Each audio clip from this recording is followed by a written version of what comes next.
ಅದರಲ್ಲಿ ಭಕ್ತಿ ಭಂಡಾರಿ ಬಸವಣ್ಣನವರು, ನನ್ನ ಮತಕ್ಷೇತ್ರದವರು, ಬಸವ ಕಲ್ಯಾಣದವರು, ಕಲ್ಯಾಣ ಕರ್ನಾಟಕದವರು, ಉತ್ತರ ಕರ್ನಾಟಕದವರು. ಅಧ್ಯಕ್ಷರೇ, ಕಲ್ಯಾಣ ಕರ್ನಾಟಕ, ಉತ್ತರ ಕರ್ನಾಟಕ ಕೃಷಿಯ ಮೇಲೆ ಸಂಪೂರ್ಣವಾಗಿ ಅವಲಂಬನೆ ಆಗಿರ್ತಕ್ಕಂಥ ಪ್ರದೇಶಗಳು. ಅಧ್ಯಕ್ಷರೇ, ಕೋಟಿ ವಿದ್ಯೆಗಳಲ್ಲಿ ಮೇಟಿ ವಿದ್ಯೆ ಮೇಲೂ ಮೇಟಿಎಂ ರಾಟಿ ನಡೆದುದಲ್ಲದೆ ಯಾವಾಗಲೂ ಹೇಳ್ತಿರೋದು ದೇಶದಾಟವೇ ಕೆಡಕು ಸರ್ವಜ್ಞ. ಒಕ್ಕಲಿಗ ಒಕ್ಕದಿದ್ದರೆ ಬಿಕ್ಕುವುದು ಜಗವೆಲ್ಲ. ಅಧ್ಯಕ್ಷರೇ,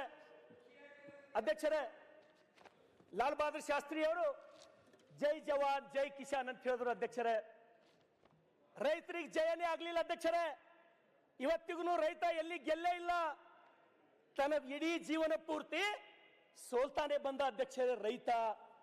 ಅಧ್ಯಕ್ಷರೇ, ಈ ಜಗತ್ತಿನಲ್ಲಿ ತಾನು ಬದುಕಿ ಮತ್ತೊಬ್ಬನಿಗೂ ಬದುಸ್ತಕ್ಕಂಥ ಏಕೈಕ ವಿದ್ಯೆ ಅದು ಯಾವ್ದಾರ ಅಂದ್ರೆ ಅಧ್ಯಕ್ಷರೇ, ಅದು ಒಕ್ಕಲತನ. ಅಧ್ಯಕ್ಷರೇ, ಇವತ್ತು ಮೊನ್ನೆ ಧಾರಾಕಾರ ಮಳೆ ಆಯಿತು. ಬೆಂಗಳೂರಿನ ಅಧಿವೇಶನದಲ್ಲಿ ಬಂದಾಗ ಅಷ್ಟು ಮಳೆ ಆಗಿದ್ದಿಲ್ಲ. ಅಧ್ಯಕ್ಷರೇ, ಈ ಮಳೆಯಿಂದ ಯಾವ ರೀತಿ ಆಯಿತು ಅಂದ್ರೆ ನಮ್ಮ ಹೊಲದಾಗಿರ್ತಕ್ಕಂಥ ಮಣ್ಣು ಕೊಚ್ಕೊಂಡು ಹೋಯ್ತು. ನಮ್ಮ ಎಲ್ಲ ರೈತರು ಪಂಪ್ ಸೆಟ್ಗಳು ಹರ್ಕೊಂಡು ಹೋದು, ದನ ಕರುಗಳು ಹರ್ಕೊಂಡು ಹೋದು, ಬೆಳೆ ಎಲ್ಲ ನೆಲ ಸಮ ಅದು, ಮಾವು ಹೋಯ್ತು, ಪಪ್ಪಾಯಿ ಹೋಯ್ತು, ಒಂದೊಂದು ಕಡೆ ಟಮಾಟ ನೋಡಿದ್ರೆ ಕಣ್ಣೀರು ಬರ್ತಿತ್ತು. ಅಧ್ಯಕ್ಷರೇ, ಕಣ್ಣೀರು ಬರ್ತಕ್ಕಂಥ ಪರಿಸ್ಥಿತಿ. ನಾವು ಕೆಲವರಿಗೆ ಕೇಳಿದೆ. ಅಧ್ಯಕ್ಷರೇ, ನನಗೆ 50 ವರ್ಷ ಇಂಥ ಮಳೆನೇ ನಾನು ನೋಡಿಲ್ಲ. ಹಿರಿಯರು ಏನ್ ಹೇಳಿದ್ರು ಅಧ್ಯಕ್ಷರೇ ಅಂದ್ರ, ಈ ಮಳಿ ಇಂಥ ಮಳಿ ಯಾವಾಗ ಆಗಿತ್ತಂದ್ರ 1675ನೇ ಇಸ್ವಿದಾಗ ಆಗಿತ್ತು ಮಳಿ.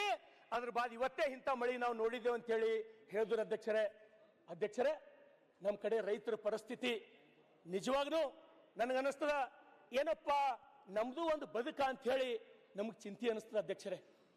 ಅಧ್ಯಕ್ಷರೇ, ಇವತ್ತು ರೈತರು ನನ್ನ ಹೊಲ ಅದ, ಈ ಸಲ ನಂದು ಈ ಸಲ ಉದ್ದ ಆಗ್ತದ, ತೊಗರಿ ಆಗ್ತದ, ಸೋಯಾಬೀನ್ ಆಗ್ತದ, ಏನೋ ರಾಶಿ ಮಾಡಿ ನಾನು ಜೀವನ ಮಾಡ್ಬೇಕಂತ ಹೇಳಿತ್ತು.